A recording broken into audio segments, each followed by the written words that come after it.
liberty and justice for all.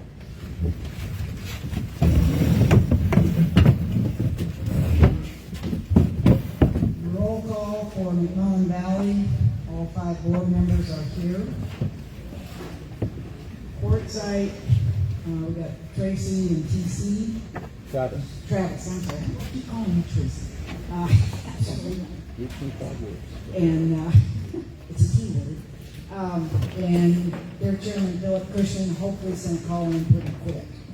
Because they don't have a quorum, they can't conduct business. So, we also have visitors from AFMA, Chief Nixon, Chief Creever, and Chief Padilla. And then Captain Padilla, I'm sorry. No, Chief. It's all good. And of course, Bill Whittington, our lawyer. So, discussion, possible action, approval of minutes and treasurer's report for McMullen Valley Fire District from 7/24/25. Do I have a motion? I move that we approve the minutes and treasurer's report from McMullen Valley Fire Department of July 24th. Do I have a second down there so we can discuss it? I second it. Okay, anybody have anything to say? Chance to review them? Hearing nothing, no discussion, all in favor say aye. Aye. Aye. No opposition, motion passes. All right, call the public. Because Quartzsite does not currently have a quorum, so they are not meeting, they are not controlled by the open meeting law. McMullen Valley is. So I'm getting ready to read applies to us. Those wishing to address the McMullen Valley Fire District Board need not request permission in advance. The Fire District Board is not permitted to discuss or take action on any item raised in the call to the public due to restrictions under the open meeting law. Otherwise, the board may direct that staff review the matter or that the matter be placed on the future agenda. Now, that doesn't apply to the presentation from AFMA, because that, we're now moving into a work session. Okay? So they're going to make a presentation. If you have questions for them, feel free to ask, and they will do their best to answer. So, up to you guys. Go for it. Do I need a microphone? I've asked. Yeah, you probably do. Yeah.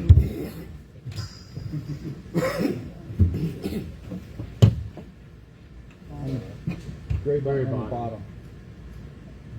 Great. Is it green? Okay, there we go. Well, Madam Chair, and members of the board, thank you for the time. We appreciate that. My name is King Nixon. I'm the Deputy Fire Chief over Planning for the Arizona Fire Medical Authority. And we have given a presentation several months ago to the Quartzsite Fire District Board. And then the following meeting, several days later, Chief Mary Dalton gave a presentation to the McMullen Valley Fire District Board. And both boards directed Chief Hess to work through an internal feasibility study, and then the AFMA governing body board directed our staff and our fire chief, Mark Burdick, to engage in an internal feasibility study to evaluate opportunities for shared services. And that's where we're continuing to work through that process now.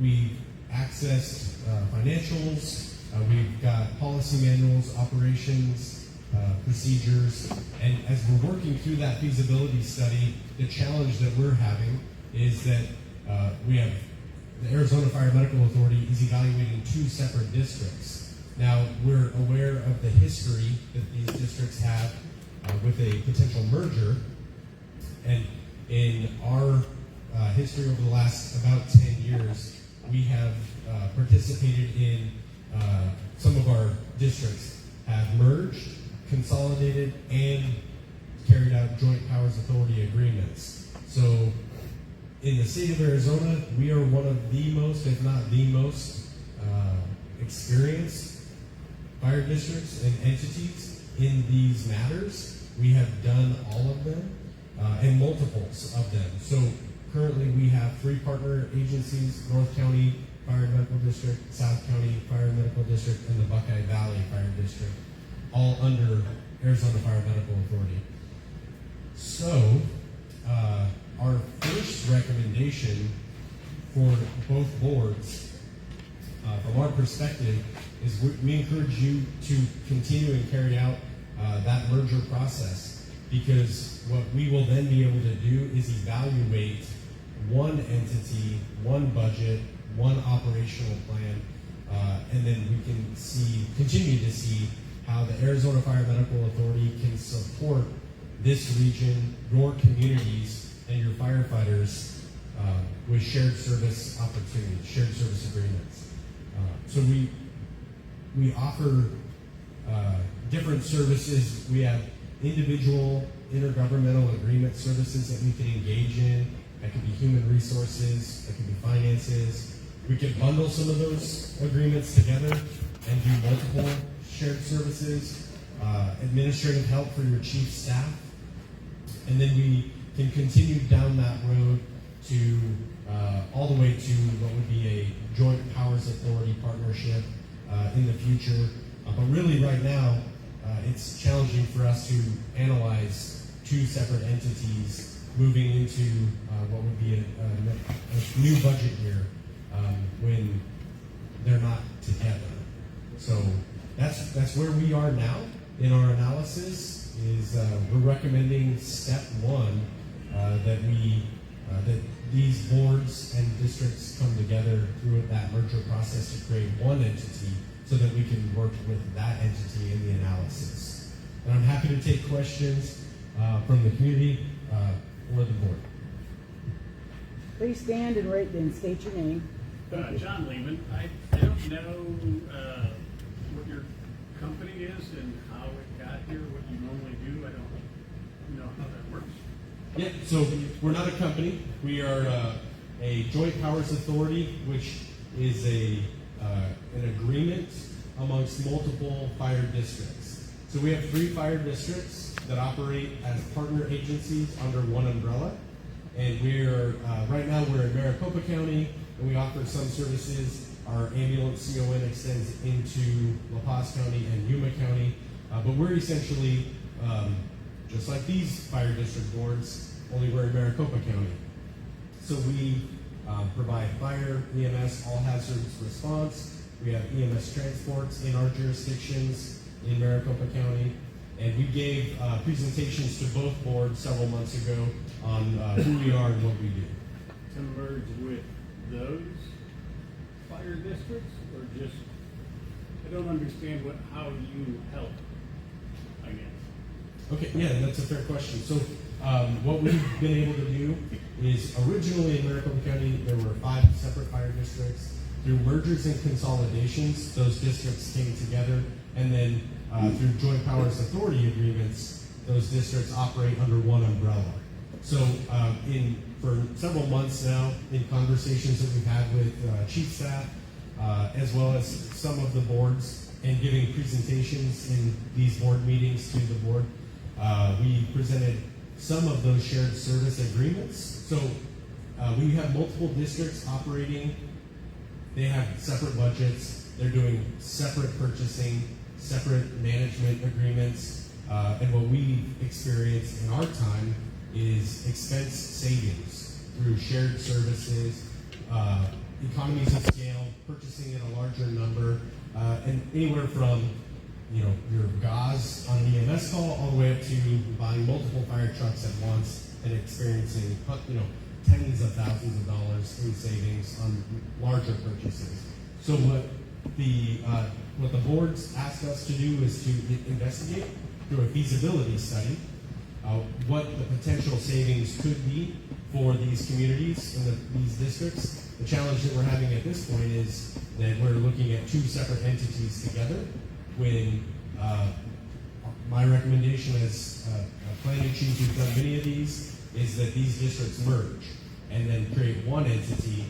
You will experience savings there as a shared or as a single entity, and then we can continue to explore those shared service options. So you're like, you come together with all these districts and you try to buy in bulk to give everyone a discount? Yeah, that's one of the ways that we save money, as well as overhead in the management. So in Maricopa County, if you can imagine, we had 5 separate districts. That was 5 chiefs, 5 HR departments, 5 finance departments. Over time, we've been able to reassign some of those folks. Some of those people have retired, and we haven't had to replace those positions. So we've experienced a lot of savings in personnel, but also a lot of those shared services, mass buying, also having a larger pool of employees to fill vacancies, not having to pay overtime to a higher cost employee. It's actually a pretty thorough process that we think we can help these districts. Do you facilitate the merger? Say that Do again? you facilitate the merger? Yeah, so what it would be in the future, if it financially is feasible, our recommendation would be a partner agency in the authority. And this would be down the road as we do a full analysis. So a merger is where 2 districts come together and both districts dissolve and create a new district. A consolidation is where one district takes over another district. So only one district dissolves. And a JPA, Joint Powers Authority Agreement, is where a district joins other districts under a governing body. And that's what AFMA is that JPA. So recommendation 1 from us at this point is that these 2 districts merge into one entity. So they would dissolve and create a new district. We would work with that district on this feasibility study, find all those opportunities for savings, and then in the future, our hope, if it's financially feasible, is that they would come in as a partner agency into AFMA. One last question. If the merger doesn't happen, can you help both districts? If the you're saying, so if the district stays separate, Yeah. that would be much more challenging, and I can't say yes or no confidently, but it would be harder to do because you wouldn't experience as much savings in the cost to operate.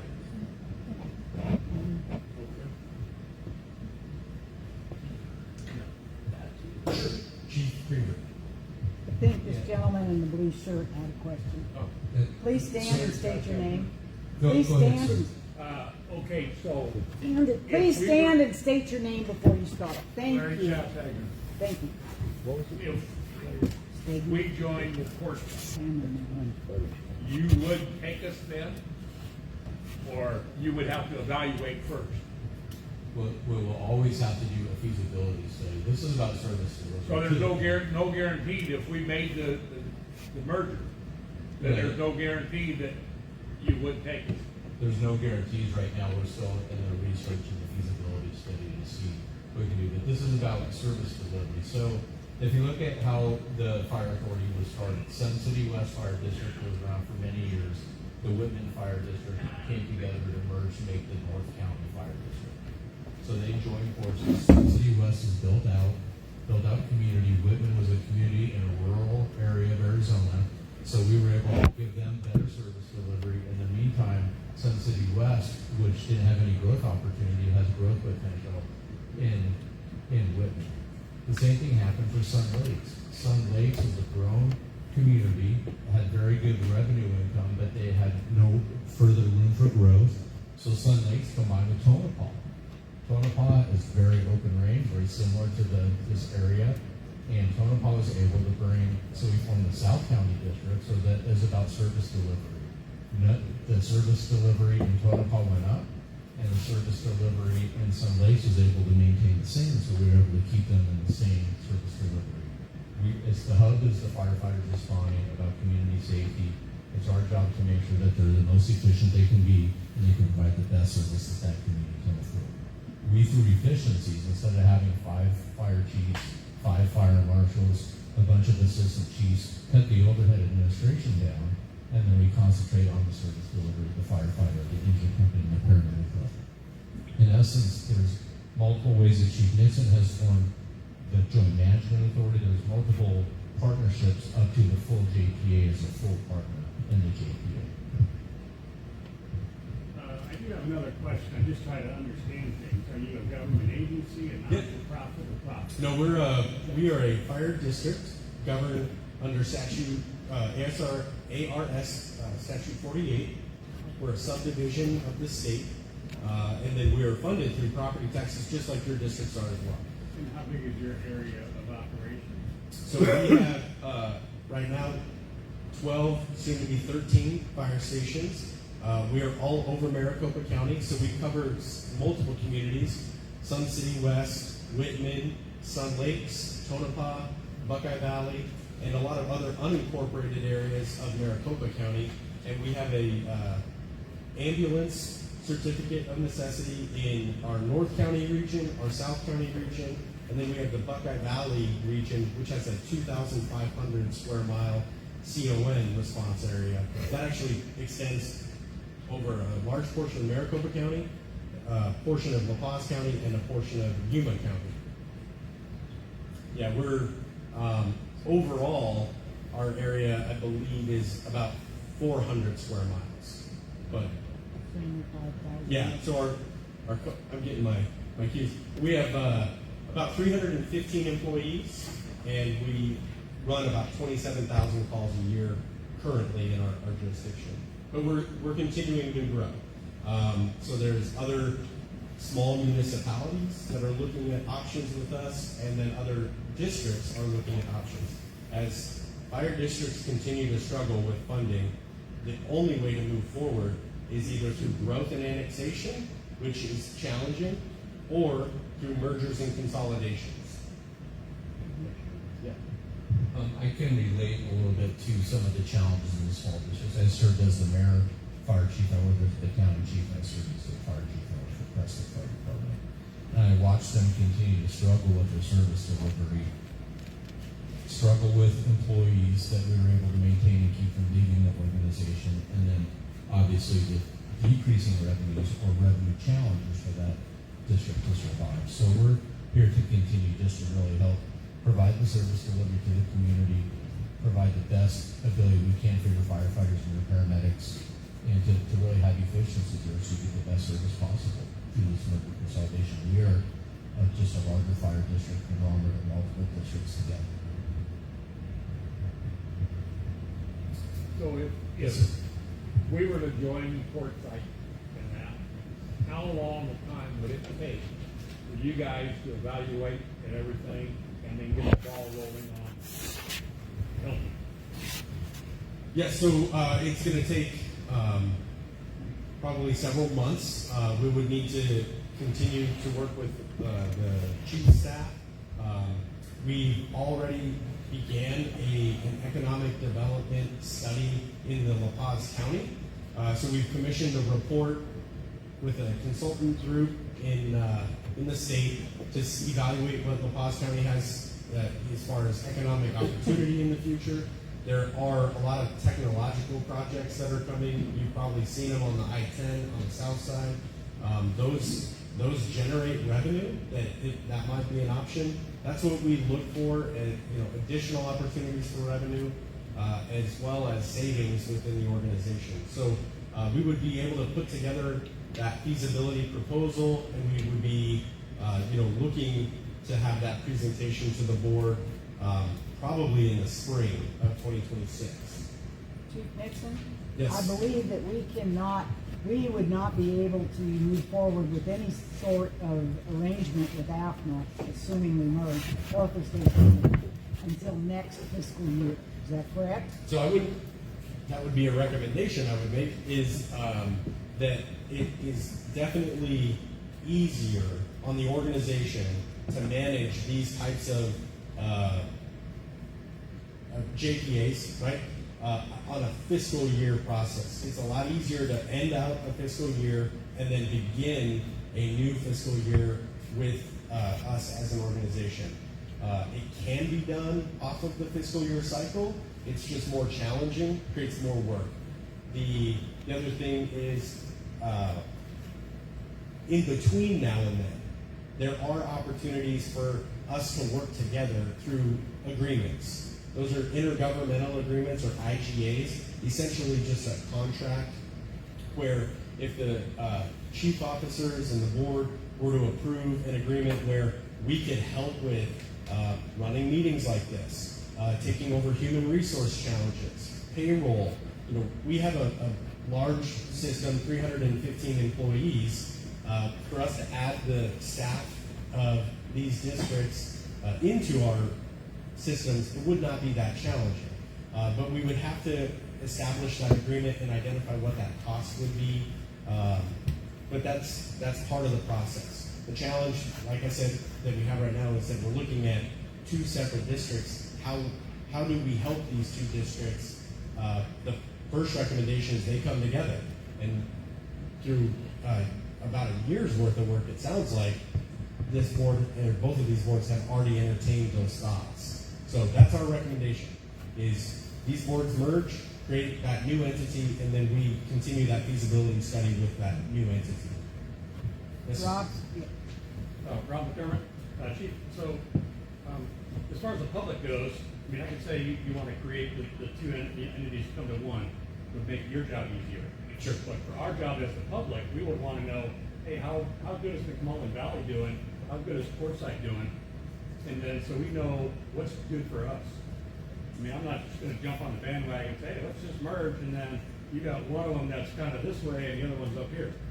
Yeah, and that's So, I mean, having those solid numbers from skilled people like you guys to give to the public as separate entities would be a lot better than trying to throw us together and then say, okay, yeah, now we can do something. yeah, I mean, that's just like that's a really good point. putting the cart before the horse.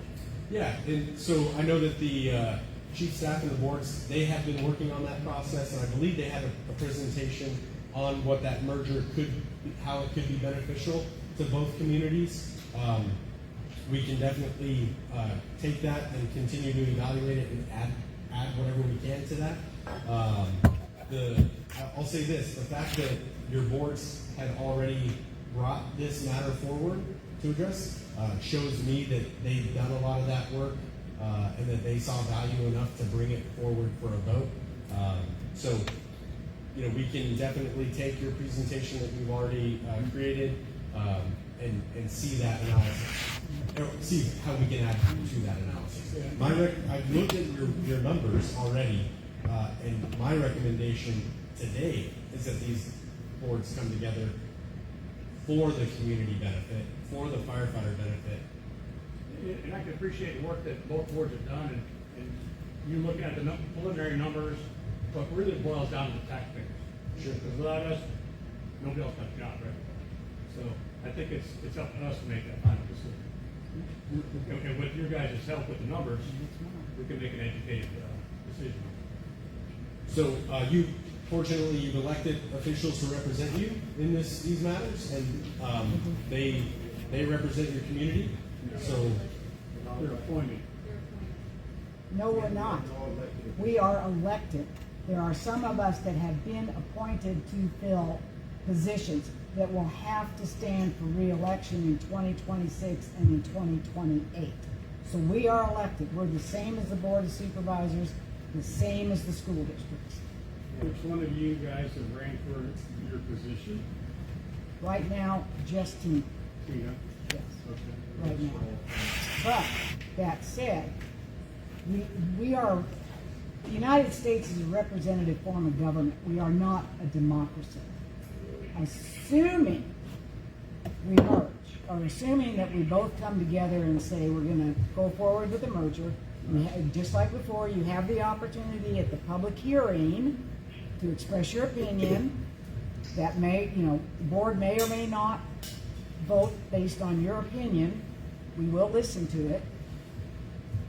Then, if we come together and merge, what was I going to say? I'm getting old. Anyway, so at that point in time, you've elected us to make the best decision. Chief Hess has already presented 6 months ago, 9 months ago, the cost savings that will occur if we merge. Keep in mind, we're already basically operating as a merged district. Quartzsite fills almost all of our staffing positions. Yes, they do, Louise. Are they not paid by McMullen Valley? Yes, that's what I'm saying. We're paying them, Louise, the same as if, But you just said Quartzsite was filling our. yes, they're filling our positions. They're coming up and providing people that we're By the paying for. individual's choice, Susan. The district is not telling those people to come to McMullen Valley, or are they? Mr. Hess, you direct your officers or your employees to. No, it's all voluntary. Yeah, it's all voluntary. Okay, so that's misleading when you say Quartzsite is sending the people here. We just signed 2 IGAs, one for the chief services, the other for mutual aid from Quartzsite. So we're essentially operating as one I group. have a question. For the board, It's not a question, it's a comment. Okay.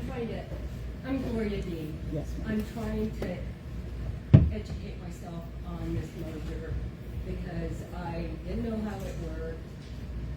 I didn't know anything about it. All I knew was that my husband was a volunteer firefighter many years ago. He passed away 4 years ago. And I do a lot of things around the house solo because I have no choice. On August 2nd, my friend came over and we do yard work together. I can't do it alone. As you said, we're getting older. So I needed help. She came over, we did 6 hours of yard work and we were moving some things into the garage. The second bay motor has gone out, so we pushed that door up and then pulled down. Unfortunately, she got her middle finger caught. So my question is a protocol question now and possibly later, which you can give it some thought, because in my paranoid head, when she said my finger, I ran and I did what I could to pull it out. She had a leather glove on and I'm shaking because she still is wrapped up. Leather glove, acrylic nails, and it cut everything off. So I pulled her glove off and all I could see was hamburger because it was down, had taken my glove off, her acrylic nail off, and it was hamburger. So I thought, I live right down the street from the fire station. It's faster for me to get in the truck and drive her over than call 911 because I didn't even have my phone. My phone stays in the house when I'm doing yard work. So I said, get in the truck. And she's stubborn. And she said, what for? I said, get in the truck. And she jumped in the truck and ran in, got ice, got paper towels, and a wet washcloth, and I drove down there. There's nobody there. Oh my God. And I called my sister, Pam. I was like, who's supposed to be here? I thought somebody was supposed to be there, and there's nobody there. And I'm looking at her, and she's ash. It was hot that day, and she's bleeding. What was I supposed to do? Call 911? Kevin? Is that protocol? You should do that first. Because it gets the ambulance Well, and the fire what she said was, department. this is a waste of my time, and got in her vehicle, and her son to drive her to ER. 3 broken bones on her middle finger and 8 stitches, and she is going through 4, and she still is not healing.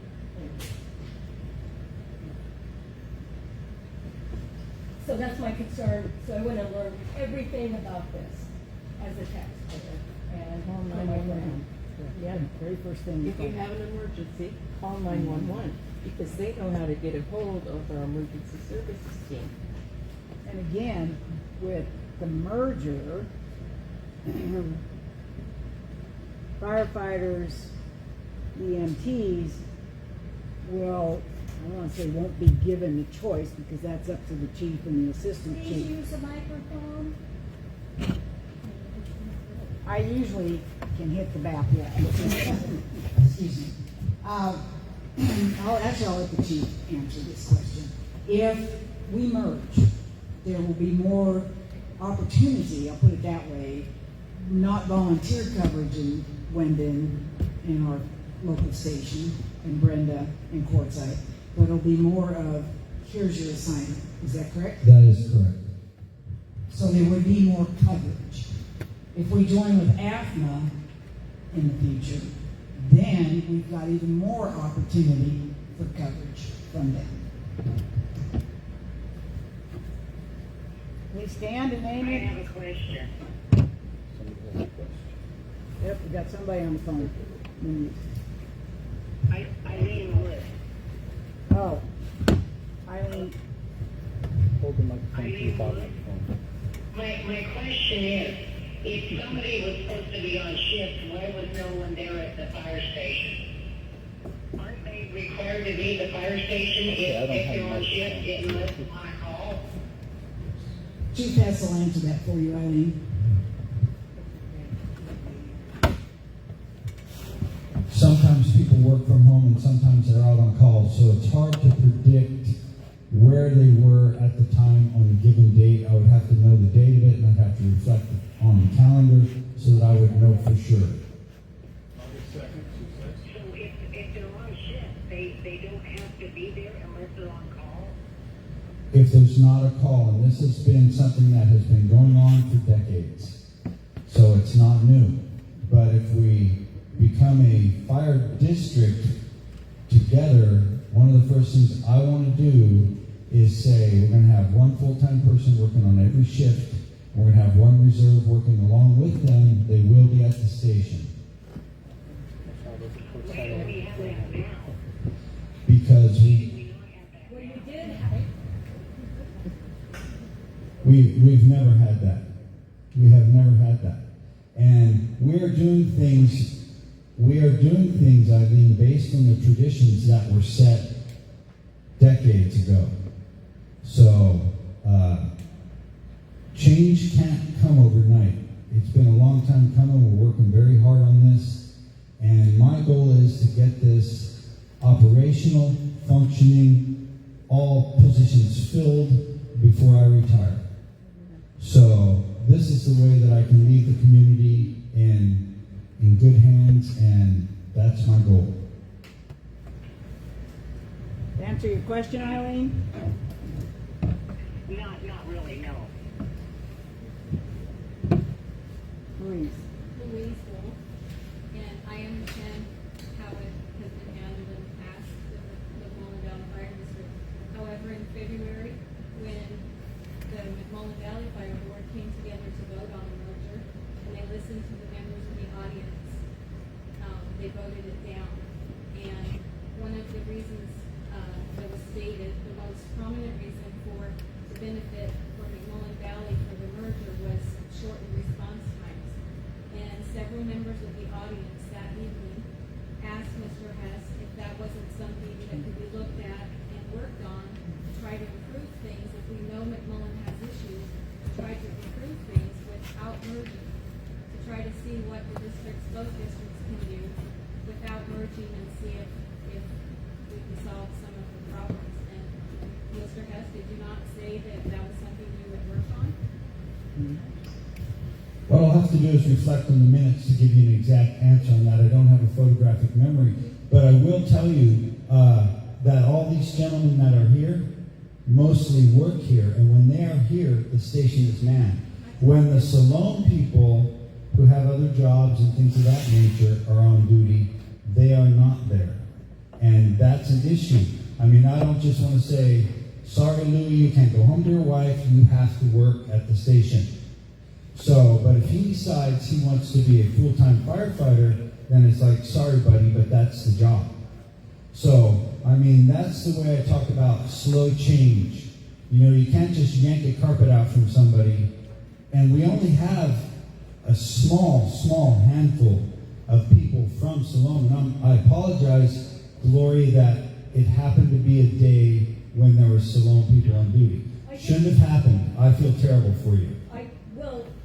But I'm sitting here and my brain's going 100 miles an hour. You had one, because I called Pam and we were both calling. I'm not a good person to have around when I'm in a panic like that.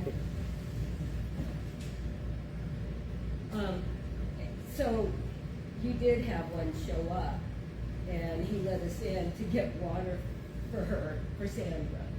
And then I think she was overwhelmed too, because she just said, I'm out of here. And so I gave her right back to her car, and I told her I would take her, but I'm not the healthiest person on the block either, especially not to be driving, because she's usually my driver. So she had her son take her to ER. But I just wanted to know, because I figured that I don't know, I wouldn't have known where my phone was, and I figured if they're right there, usually there's somebody around. And I think with the help of Pam, she helped find somebody. But Yeah, I'd just like to reassure everyone that trying to work with AFMA is trying to fix all these problems. It's trying to fix personnel problems. It's trying to fix administrative problems. It's trying to fix human resource problems. It's trying to fix accounting problems. I was hired here as the fire chief. I wasn't hired here as the bookkeeper.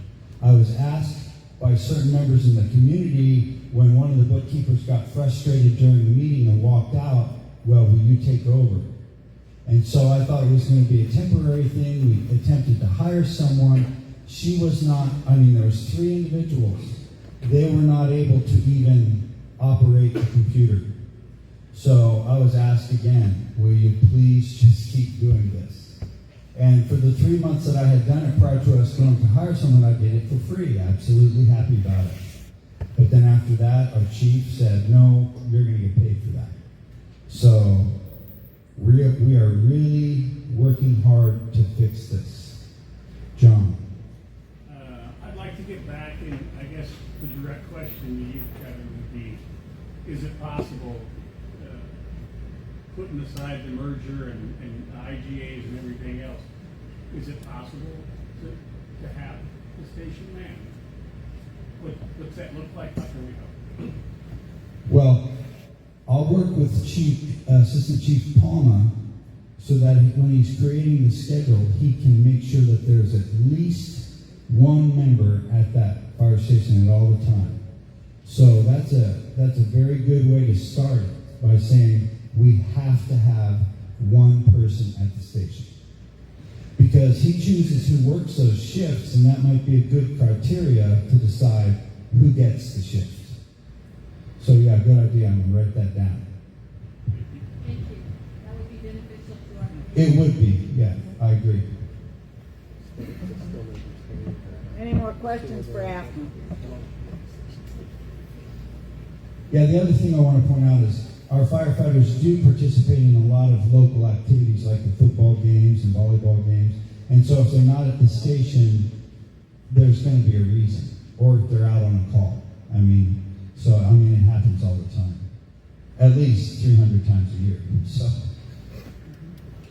One other thing, and Chief Nixon can address this, if Captain Padilla can address this, benefits for the firefighters. Chief Hess's son, brain cancer. I know you guys offer cancer screenings every so often for your member districts, JPA districts. So would that be a possibility? If Spencer had been screened, they might have caught it earlier than they did. So thank you for the question. Ultimately, the goal is to take care of these guys, is they take care of you. And that is what we focus on across all of our partner agencies. All of our AFMA firefighters are AFMA. We don't have different providers for different areas. We just have AFMA employees. If we were to do something with this district, that would be ideal. What we are looking at is having a La Paz division of AFMA if we can make the feasibility come together. And the first thing we want to do is offer our health care benefits to the firefighters, because that is, I think, one of the richest things that we have for our employees. It's a very, very good health care plan. all of our employees are covered by the Professional Firefighters of Arizona Healthcare Plan. It's the PFFA healthcare plan. And one of the benefits, civilian and sworn, so all of our employees are covered.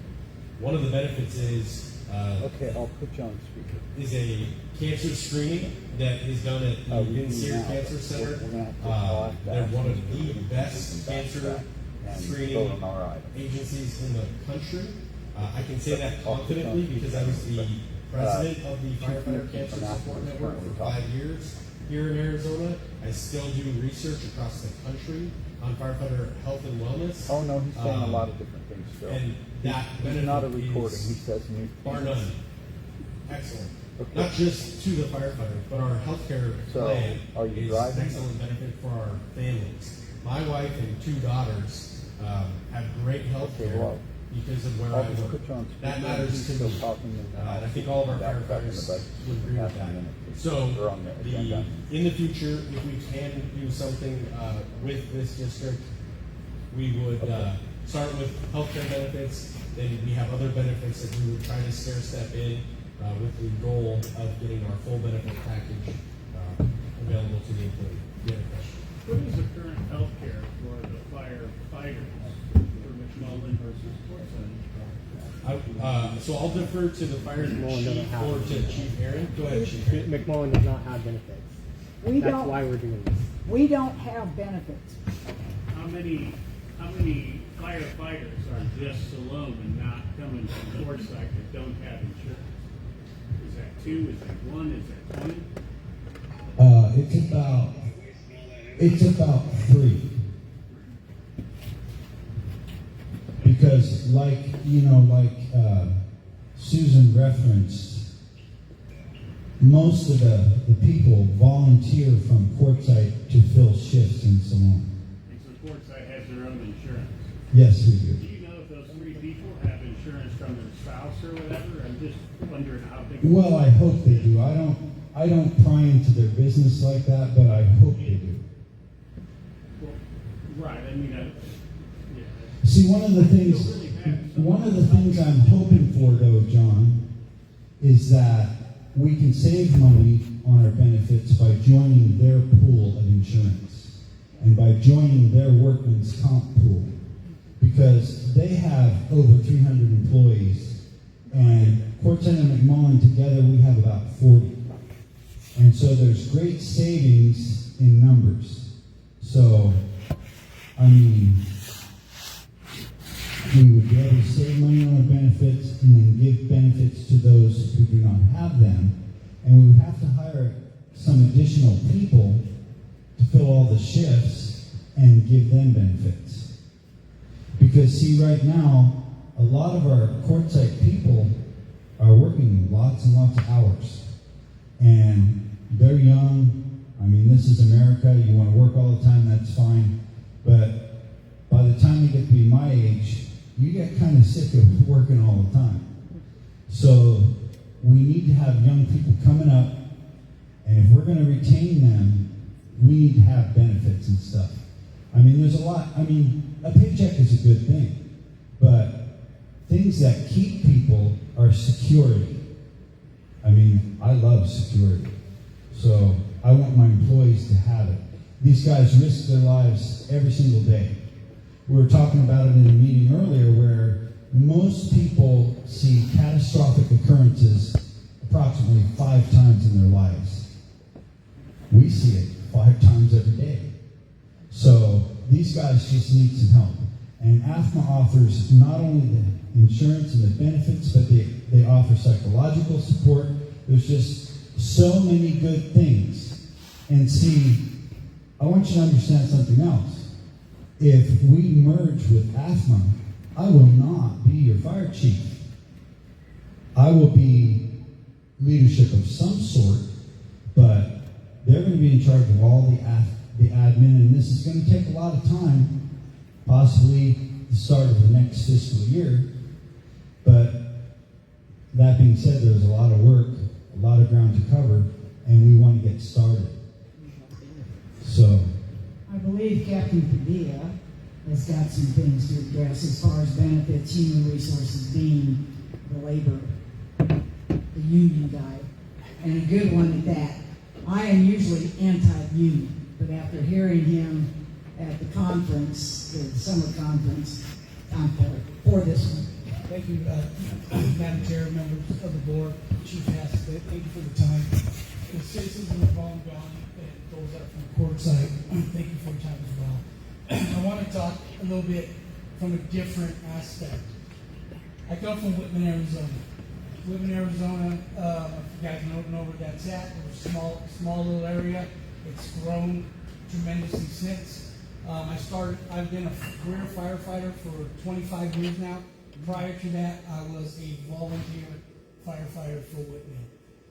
So a lot of this stuff you're talking about, I'm very familiar with. We were a proud volunteer department. We turned down any type of merger acquisition with the city of Surprise. We turned down Sun City West, North County, 5-6 years in a row.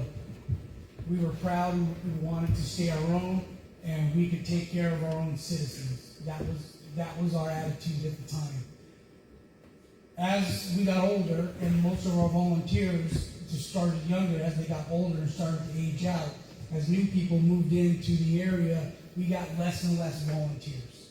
It got to the point where we had calls that nobody responded to.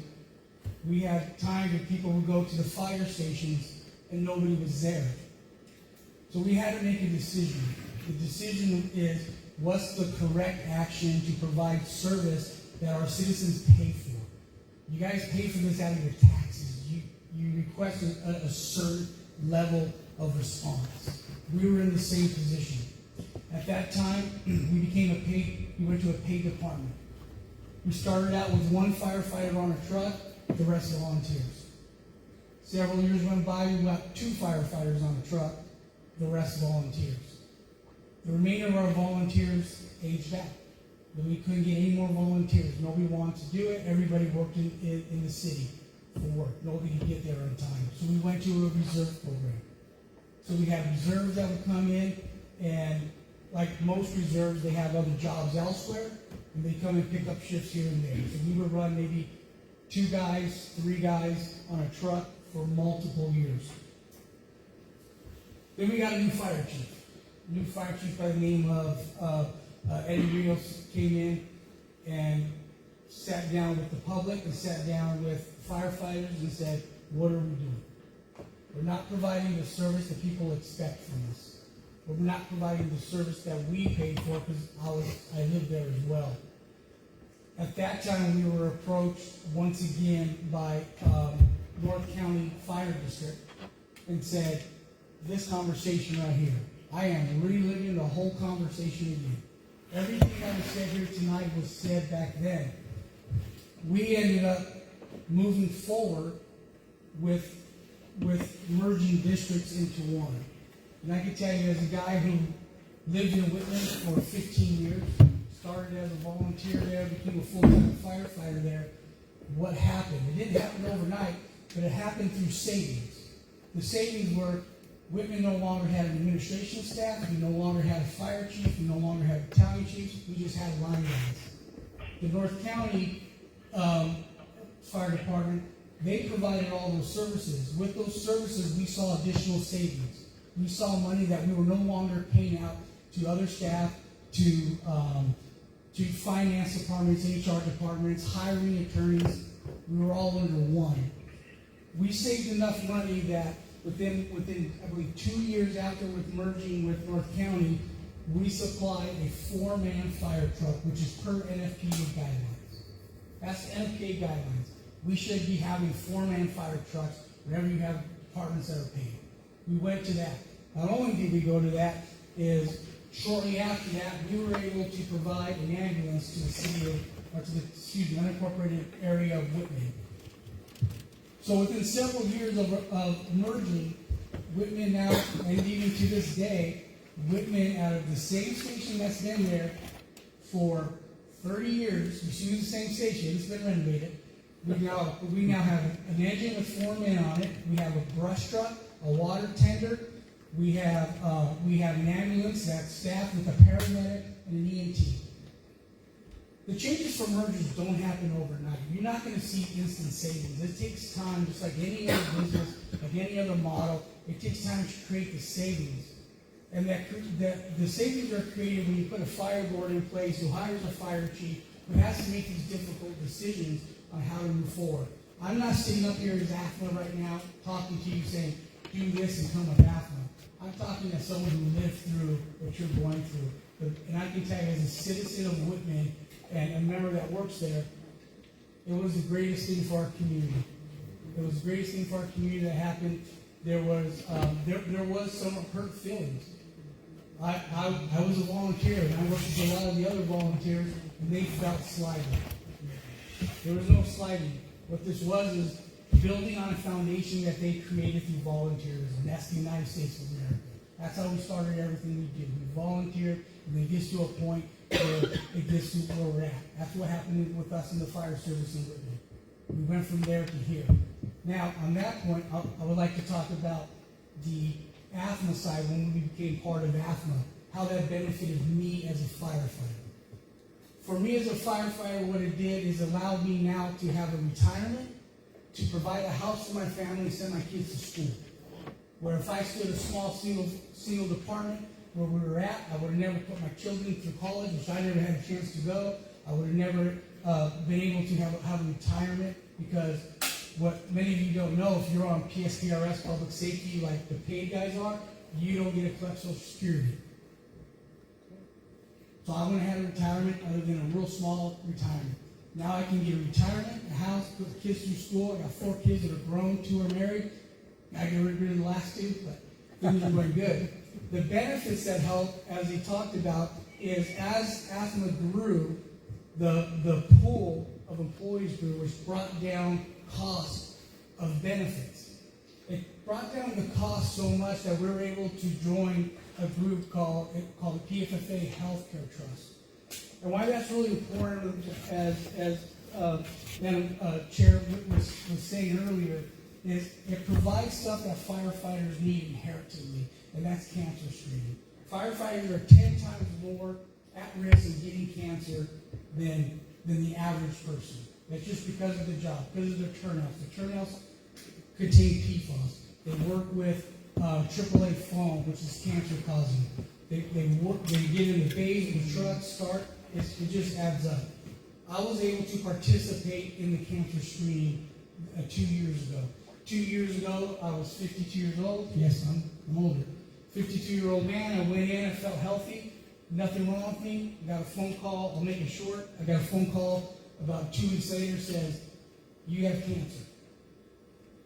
I went to a surgeon a month later. They removed my left kidney. I'm good to go. He told me you're going to live another 30 to 40 years. These are the benefits that members that serve you, serve the community, that they will be able to get if down the road these 2 boards decide to become one, and if they decide to do a joint venture with the AFMA authority. AFMA is a government agency. It's paid for by tax dollars. It's not a private industry. It's not a for-profit. It's illegal for AFMA to make money. It's illegal for the fire departments to profit money. All they do is collect taxes, enough taxes to serve the citizens at the level that the citizens request. So that's the thing to keep in mind. If you want one person in a station, or if you want a volunteer department, that's your choice. That's your taxes. That's what your tax rate is set at. If you're asking for people at the station 24/7, if you're asking for multiple people on the truck, that's tax revenue that needs to be collected to pay for those services. And so that's the thing to keep in mind. You guys you're the citizens. You make those decisions on what you want done. But I just want to come up here and say, as someone who's went through what you're going through, I'm telling you, the best thing for us, and the best thing for my community, was to take that chance and merge with North County, which before we AFMA started, and that's that now has provided the greatest service to that community.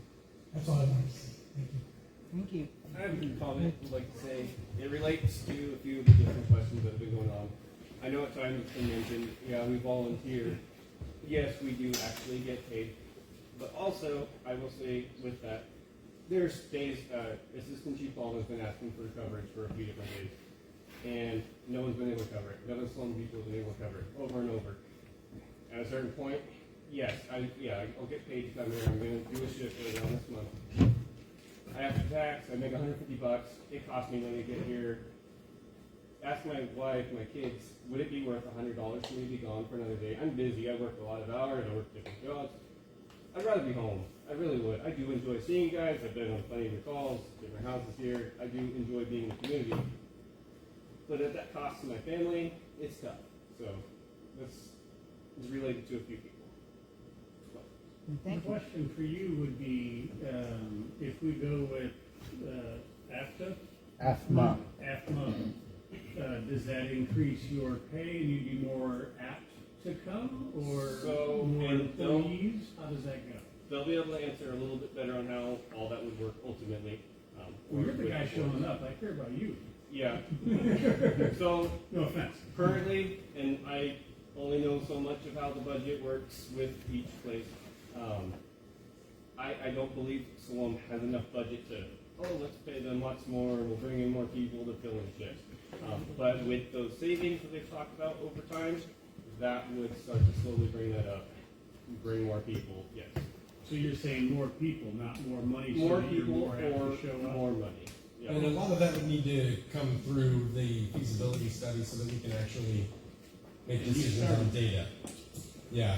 So the what ideally we would look at is a staffing model. If these districts were to merge, their budgets would merge and their operational plan would merge. Then they would be able to add that staffing, at least at a minimum level, to this area. Working with AFMA, we would then be able to analyze the situation and see where we could take savings, right, from a JPA partnership, and then potentially add value to these employees. But we're getting, way down the road on what we would be able to do. That's got to come from a financial analysis, from a standing budget and operation plan that we don't have now. So you've already started the feasibility study months ago when you did the proposal to McMullen. Right? Yeah, so what we've done thus far is evaluated two separate entities' budgets and operational plans. And the recommendation that I'm making is that these districts merge. Are those sheets public information? Yeah, they are. Actually, most of it is in the documents you're looking at tonight. I didn't see anything on here that talked about the feasibility study of AFMA. Yeah, correct. No, the sheets that we're evaluating are public records, and they're in your packet tonight. It's the McMullen and Quartzsite budgets, expenditures. So, me being not in the head of everything, I see that Quartzsite has a negative balance of 212, and McMullen has a positive value of 253 in the checking accounts as they ended at the end of July. When you looked at this, what else do you see that evens out the merger? So we have a financial team that does that part of the analysis, and I'm not on that team. So is that public information? Is that anywhere in the scope of what's being done or going to be done? I don't understand your question. I'd like to see how the merger happens. Well, and when we're done with that, that will be part of the presentation that would be public. But we haven't even started that because the recommendation right now is that these two districts need to merge to create one budget, one operational plan for us to evaluate. So you don't really get involved in the merger, you get involved after the merger.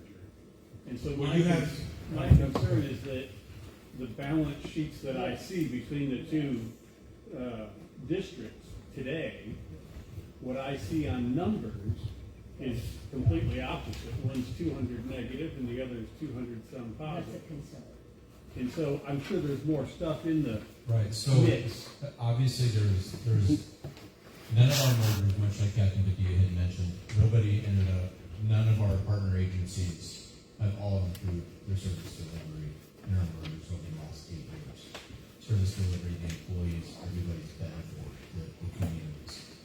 The feasibility study, to be fully transparent, by the time we get to where you guys are making a decision point right now that a lot of these districts have had to make, then the feasibility study, when it comes to our agency, will be fully transparent amongst your elected officials, the community, and you'll see everything will be presented in a presentation, and you'll be able to see all those for the decision. And maybe I didn't understand what happened earlier this year, but it felt as though we were in this facility talking about the merger. It was full, and people weren't excited about it from McMullen Valley, but I didn't see any of those numbers of how things get merged and who gets this, who gets that, and you know what I mean? It's almost like a reverse divorce. Like a marriage, actually. Yeah. A reverse divorce would be a marriage. So that's exactly what it is. You're combining assets, you're combining finances, you're combining everything between these two districts. Those separate districts dissolve, have no legal independent authority, and you create one entity similar to a marriage, and then you move forward with prenup. No prenup, John, no prenup. So, but great question. But that's important, those numbers. Yeah. I mean, that concerns me. I'm sure, you know, I would say that. It's not, Gloria, it's not, and John, yeah, the numbers are like this because their area is so large. I understand that. Okay. I'd like to speak to that if I could. Please, Gene. It looks like a negative balance, but it's actually taxes that have not yet come in. So at the beginning of the fiscal year, particularly, taxes are not collected until October. November. Sometimes November, but they do start trickling in October. So we have a credit line, and we have to pay people to keep people. So, I mean, we've been using less and less of that credit line every year. But I want you to know what's been going on for the 20 years that I've been the fire chief at Quartzsite. When I got hired as chief, we had 2 people on duty and myself. We had one district. We ran about 1,200 calls a year. So, evolution. Now we have 3 people in Quartzsite, 2 chiefs in Quartzsite. We have a station in Brenda, and our square miles have went from 174 to a little over 1,000. Our budget has quadrupled. So we have 37 employees, and it costs a little bit of money to pay them. And as was spoken by Captain Padilla, we are a nonprofit entity. So the budget that I present to the public is an estimate of what we're going to spend, because we're going to spend it. It costs a lot of money to pay all those benefits, have all those employees, have fire trucks, and we have 2 fairly new fire trucks in Quartzsite. So, and we paid off the station within 5 years of merging, or with it expanding our district. So that took a lot of discipline, and everybody kept their jobs. Everybody got a 4% pay raise every year, because I believe in taking care of my employees. I personally have gone 7 years without a raise, but gave the employees a raise every single year. So, and the other thing I want you guys to think about, if we do a merger, we don't have a shared fire chief services agreement anymore. It's null and void. So that means instantly I lose $30,000. How many of you would be excited or willing to do that, to sacrifice that, to give that to your employees? How many? I'm willing to do it. So I don't think it's a negative thing. And I think as we get further into this, we're going to figure out where there's a lot of savings. So if you think, I'd like, if Chief Crewer or Chief Nixon could talk about how much more difficult it is to operate on property tax alone, and the evolution of the property tax as it's occurred over the past 15 years. Because I can tell you, we used to be able to tax property owners on their full assessed value. Now it's down to 10%. We used to assess taxes on businesses for 25%. It's down to 15%. And they're lobbying to get it lower. What do we do if that all goes away? So in Quartzsite, we have a partnership with the ambulance. We make $270,000 a year doing that. We bill all of our out-of-district calls, out-of-district accidents, fires, extrications, and we make an additional $250,000 doing that. We operate like a business, but we're not for profit. Those numbers have to go in our budget to lower the tax rate. So, and they say we had that deficit, but actually our budget numbers showed we should have had a $200,000 carryover. So it's because of the county's inability to collect taxes promptly, and I can tell you why. When we sent out our mailing letters, we sent out a huge pile of letters. So most of you got them, but a lot of them came back to us, returned to sender. And we got our address list from the county. So the county is sending tax bills to people whose addresses they don't even know. So they're not getting taxes for this. Another thing that Will and I are on top of is that when there's new construction in our district, they have let it slip for up to 3 years before we saw a dime. So we have to call them up with a list and say, hey, what's up with this property, and that property? So we're constantly looking for ways to make the budget more stable. And I think for a district that has evolved and expanded and grown so much, I think we've done fairly well. So, and the other thing I wanted to say while I'm here is how many of the firefighters in this room went through either the St. Florian or the AWC Firefighting Academy? So how many firefighters would we have if you guys put your hands down? Thanks. Any more questions for AFNA? Thank you for your time. We really appreciate it. I would like to just call a couple of more persuasive things that have motivated me to support the AFMA. Resources as far as fire trucks and the ability to keep them maintained. They have mechanics on staff.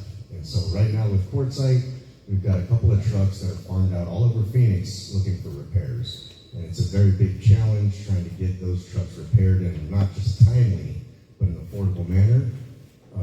They've got the resources in-house, and so that's one more benefit. The second point is with all the development of the technology and the solar fields just south of I-10, those are hazmat situations. Giant battery banks. We don't have a hazmat response team. AFMA provides hazmat training and can get us on our path to having a hazmat response team. With all the government funding going to those projects, that is going to be a big factor in our future. And to be able to respond effectively and efficiently to those types of fires, I think is going to be a crucial part of our future. Don't the solar batteries, don't they have fire suppression built into them as well? It's my understanding they've got drop-down doors that basically try and contain those fires. But I believe, John, those are LED lithium batteries. You don't put water on those, as everybody knows. So I'm sure they have some.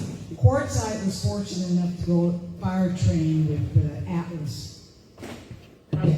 Customers can buy lithium batteries and have fire suppression. Trevor is an expert on this. Chief Kramer is going to answer your question because he's an expert on it, John. Yeah, no problem. Thank you for that, members of the board, members of the community.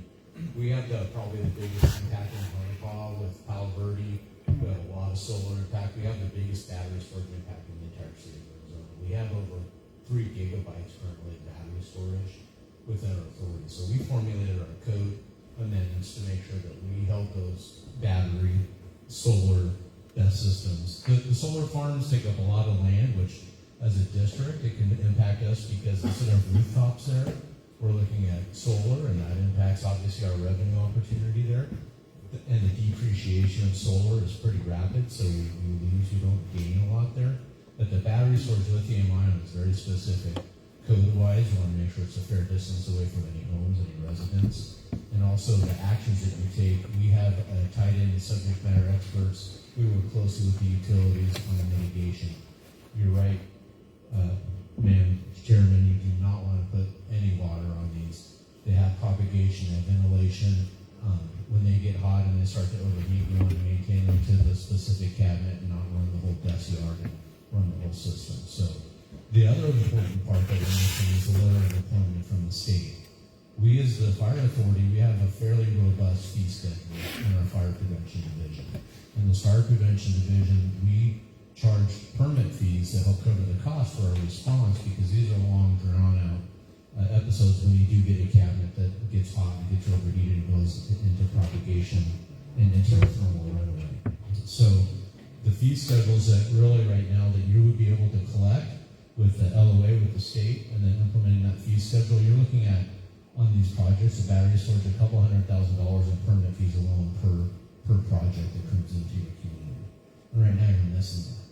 You're missing those opportunities to collect that revenue on the fee permits. So just a little background. If there's no more questions for AFMA, we're going to back up because Chairman Cushman is on the phone and move back and let Quartzsite start their board meeting. So, you guys need a microphone down here for Phil?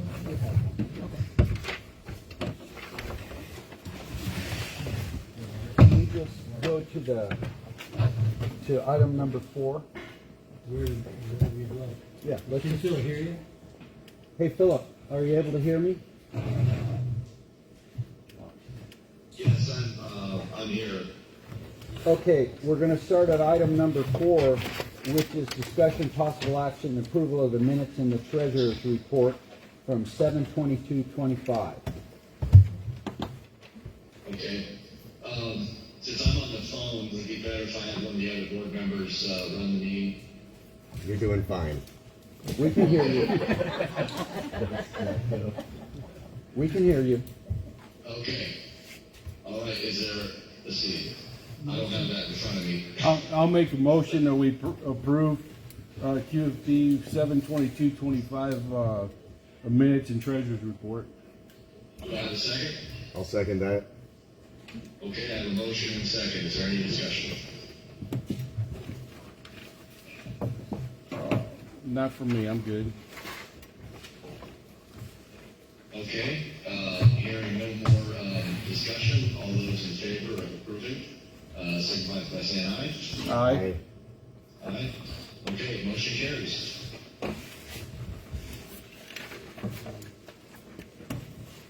Okay, Chief, what's the next item? Okay, now Susan will take over, so let's see if you can hear her. Okay, Phil, we're moving on to item number 7, which is discussion and possible action by each board separately, possible approval of waiver of conflict of interest, and consent to joint representation by legal counsel in conjunction with the possible merger between Quartzsite and McMullen Valley. So, I'll start. Do I have a motion for us to approve the waiver of conflict of interest and consent to joint representation from McMullen Valley? I'll make that motion. Sam moves, a second. Pam seconds. Any discussion? No. Hearing none, call for the vote. Aye. Aye.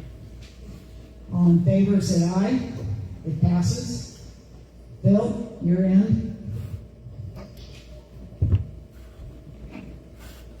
Phil, did you hear that? No, I did not. Is it my turn now? Yeah.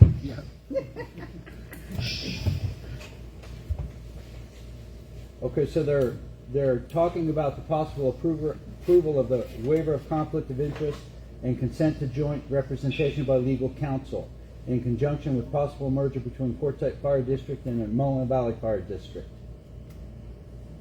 Okay, yeah, I got all that, thank you.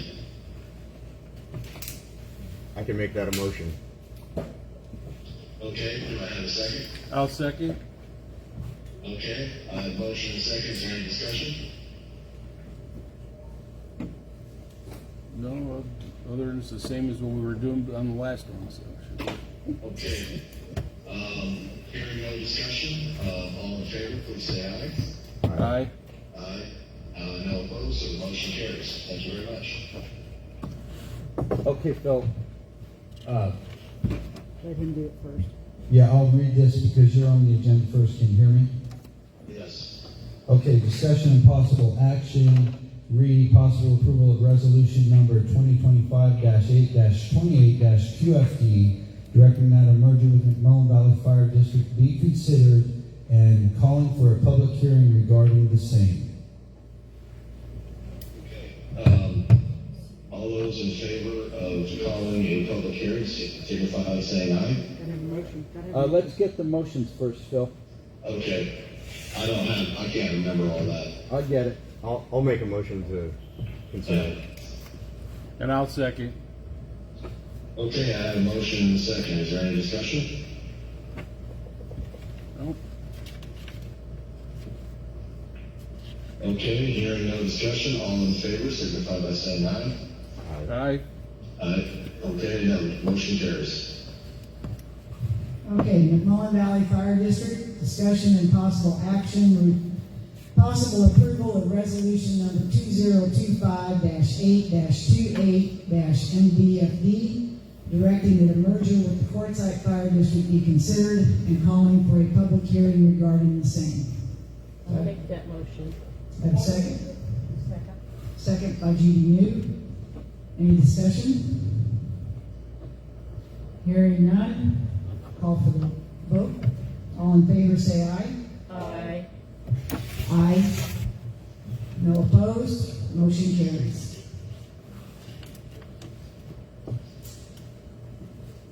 Chief, McMullen Valley Fire District Board directs you to take care of all the appropriate paperwork to get a public hearing scheduled. Yes, ma'am. Okay. All right, no other business. This meeting is adjourned for McMullen Valley Fire District Board. Phil can adjourn us. Hey, Phil, Yes. can you please call for the adjournment of the Quartzsite Fire Board? Can you say that again, please? Can you call for the adjournment of the Quartzsite Fire Board? Yes. Can I have a motion to adjourn the Quartzsite Fire Board? Travis will make that motion. I'll second. Second. TC seconds. Okay. All those in favor, say aye. Aye. Aye. Okay, we're adjourned. Thanks, Phil. You bet. Thank you, sir. We'll talk to you later. Bye-bye. You too. Bye-bye. For what? Clarification of the public hearing, what is that consist of? That means that we will come back together, probably a joint board meeting. As a board or as? The public will come, just like you were able to ask AFMA, and we answered the questions. It will no longer be, it's open meeting law, but it's not where you can't talk and we can't. You can talk, but we can't answer. In a public hearing, you have the opportunity to ask questions, make comments, we can respond. So I would assume that that probably happened in about a month? I anticipate the 24th of September. Chief and I have talked, I haven't had a chance to talk to Phil. We would anticipate the 24th of September. Don't know that for sure. Will there be a letter going out like there was? Yes, it's all the same procedure we did before. Thank you. Uh-huh.